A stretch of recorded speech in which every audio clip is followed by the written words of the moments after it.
من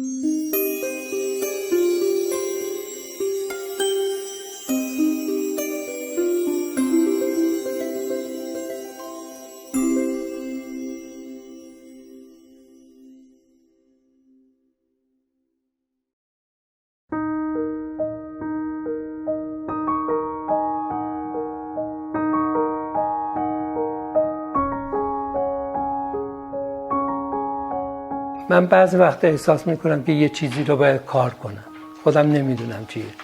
یه حسی در من ایجاد میشه که باید یه کاری بکنم. اون موقع است فقط کار میکنم. شاید این حس یه هفته اصلا نیاد، هیچ دست به نقاشی نمیزنم. وقتی اون حس میاد یه بومی رو بر میدارم، میذارم رو سپایه و فی‌البداهه شروع میکنم با خط فضاهایی رو تقسیم کردم. بعد این مرحله رنگم ناخودآگاه، اولین رنگی که میذارم مثلا یه روزی سبزم، یه روزی زردم، یه روزی بنفشم، یه روزی قهوه‌ای. رنگ مسلط تو کارم حسیه. اون روز حس رنگ سبز دارم، رنگ سبزم رو میذارم و بعد نسبت به اون رنگ‌های متقابلم رو انتخاب میکنم، تو تابلوام ادامه میدم. معمولا کار رو در یه جلسه انجام میدم. فی‌البداهه شروع میکنم و تموم میکنم. کاری که 2-3 جلسه باشه برام خیلی سخته ادامه دادنش. من اینکه کل کار رو یه حسی میگیره و اون حس رو نقاشی میکنم. شده که یه وقت وسط کار ندونید چجوری ادامه بدید؟ موقعیست که کپ میکنم، نمیتونم نقاشی کنم، کار رو میذارم زمین و دیگه کار نمیکنم اون کار. یه دوره اوایل انقلاب سال 57 تا سال 58 59 اصلا کار نکردم. چرا؟ نمیدونم، حس رو نداشتم. همش شاید مغزم اونقدر شلوغ بود، مسائل اجتماعی اونقدر درگیر شده بودیم که حس نقاشی نداشتیم. وقتی نقاشی میکنید کجا فکر میکنید کارتون تمام شده؟ وقتی که نتونم دیگه ادامه بدم.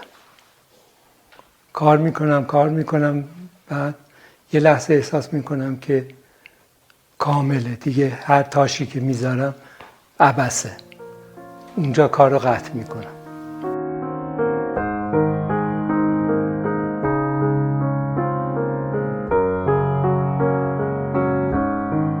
وقتی حسی بیاد که احساس میکنم که باید یه کاری بکنم که نقاشیه، یه بومو برمیدارم و شروع میکنم به کار کردن. و تو نقاشی خودم در حقیقت من قدم میزنم، تو فضای کار خودم قدم میزنم و چیزایی رو پیدا میکنم و ثبت میکنم.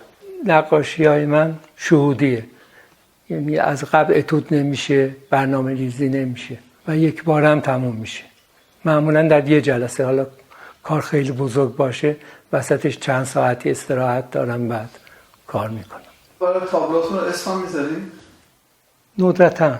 مثلا اسمایی که تا حالا تو سری کارام گذاشتم یه سری بود، این کار سبزه که الان دیدی، اینا یه سری بودن به اسم پردیس 1 2 3 4. یا یه سری کارام داشتم که اسم گذاشته بودم زیر نور ماه که تداعی شبو میکرد و مهتابو. این پردیس تداعی چی میکنه؟ از کجا اومده اسم؟ این اسم برای من طبیعت بهشته. بهشت من روی زمین همون طبیعته.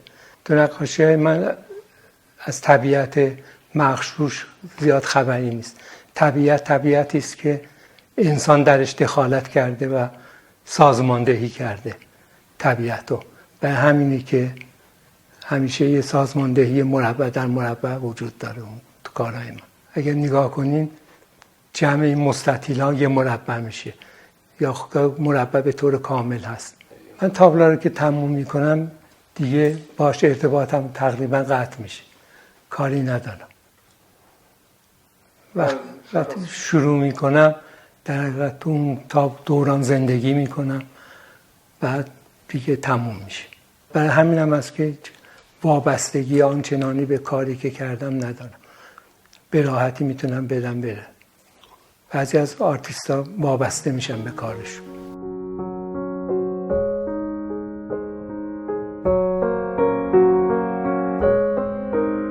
برنامه روزانه نقاشیتون چیه؟ الان که هفته‌ای 2 روز 3 روز بعد از ظهر در حقیقت میام گالری برنامه ریزی میکنم که کارهای گالری رو بچه ها انجام بدم. یه 2 روز مطلقاً تو خونم که نقاشی میکنم و یه روز 2 روزم به امورات دیدن و مسافرت و اینجور چیزا میپردازم.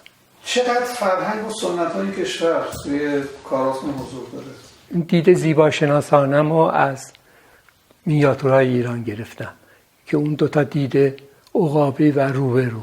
تو مینیاتورهای ایران هم نگاه کنیم مثل که بالا نگاه کردم، یه سری هم از روبرو نگاه کردم. من خیلی به مکتب‌ها یا سبک‌های مختلف یا شرایط اجتماعی، حوادث اجتماعی زیاد توجه نمی‌کنم تو کارم. کارهای من صرفاً احساسی است. اگر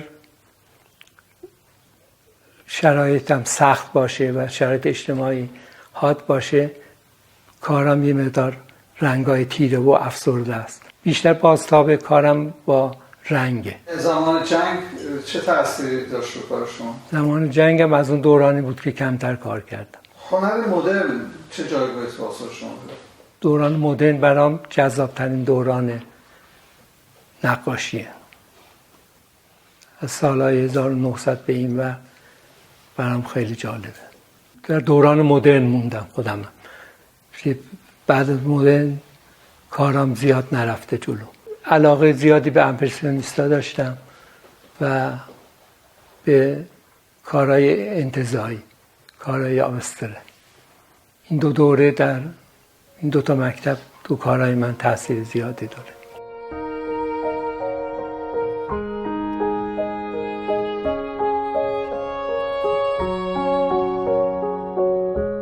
میشه بگه اولین تجربه موفق کارتون کی بوده، چی بوده؟